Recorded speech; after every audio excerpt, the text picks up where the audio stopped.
guys are sick or tired. When we think about Martin Luther King, we talk about the dream, and yes, indeed, we have achieved some of that dream, but now the dream is shattered because we've all lost sight.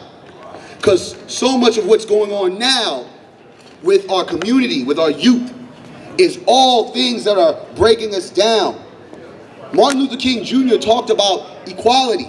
No longer separation, but then there's separation.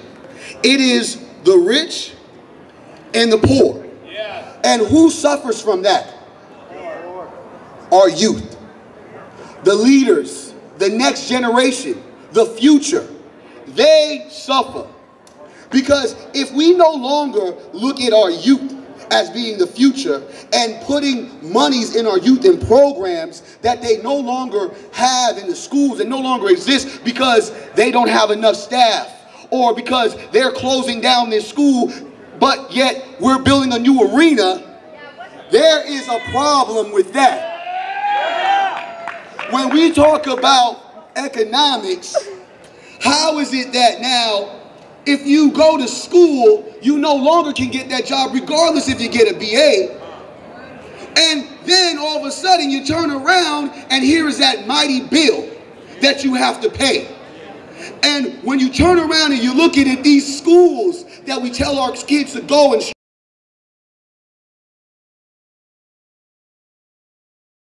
and our kids are suffering, we no longer can sit back.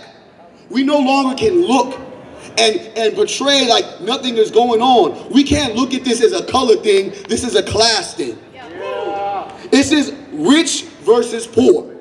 It's the haves and the have-nots. And the people that are suffering are our kids. Yeah. What they said was going to be the future, but now the future looks bleak. Our children no longer have the insight. They no longer have the know-how because our kids go to a school for about 10 hours and most of them are uneducated. They get a diploma and most of them still cannot read or do sufficient math, know how to balance a checkbook. And guess what? It makes worse adults in the future. Say that. I said it makes worse adults in the future because our kids in these schools are not being prepared. They are telling us, vote here, vote there. But why should I vote for you when you're lying to me about what you're going to do with my vote, what you're going to do with my school, what you are going to do for my kids, what you're going to do for my community? Yeah. It needs to stop now. We are numbers. That's what they look at us as, people. Numbers. You are a vote. You are not a person.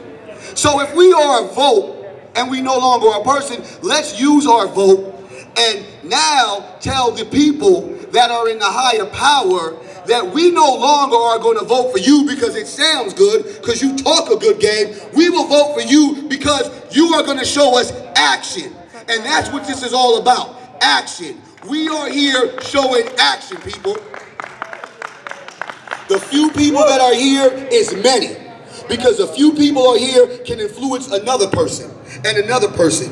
And if you, regardless if you're a parent or not, understand what the great Dr. Luther Martin King has done for us currently right now, we have a future generation that can be leaders just like him. They are in the school systems. Some of them are being kicked out. We need to bring them in. We need to demand that $61.6 billion that Brown has for education to actually go on education. We're not talking about going to the superintendent for his vacation for a few bonuses. We say we want that money spent where it's supposed to be spent, and that is on our children. No longer, ladies and gentlemen, can we let them play the color game, pit us against each other. We all poor folk. It don't matter what color we are. Who's walking around with $100,000? If you are, I need to hang out with you. Okay? Who's walking around here with $5,000 in the pocket right now? I need to hang out with you. Buy lunch for all of us. How about that? We are the people. And if we want to start getting things done, we need to pay attention to the politicians that are constantly in our face with these commercials, with these advertisements that they spend millions of dollars to convince us they're going to do us the right thing and do us a favor. We have to sit there and say, we are taking our school systems back. We are taking our communities back, and we the people will be heard. For every leader, it all starts with being ordinary. Right here is ordinary people doing something extraordinary. We no longer can sit there and say, well, if I'm not a doctor or if I'm not a lawyer, if I don't have a master's degree, oh, well, I can't do anything. Yes, you can. Yes, you can. You can. Because it's just not about marching. We just don't want to march. We want to knock on that door and say, we want to be served. We no longer want to sit back. We want to get in the game. We want to be there when you make these judgments on us. We want to be a part of the process, if you will. All my youth, I say to you this, it's not too late. You guys are the next up. Don't drop that ball. We've dropped that ball because this country was built off of rioting, standing up. How do you think this country was born and raised? It was about revolting. It was about standing up to those who are pushing us down. It was all about marching, standing, sitting, talking, protesting. This is what this country was made of. So we no longer want to do that. I say we start by today doing it all the time. Because here's the problem, folks. When they don't hear no noise from us because we're busy watching reality TV shows, you know, all those things that they want to tell us, everything is good. Enjoy your life. Their kids are being taken care of in this school system. No, they're not. No, they're not. Stop believing, tell a lie on TV. Turn off your radio. Get involved.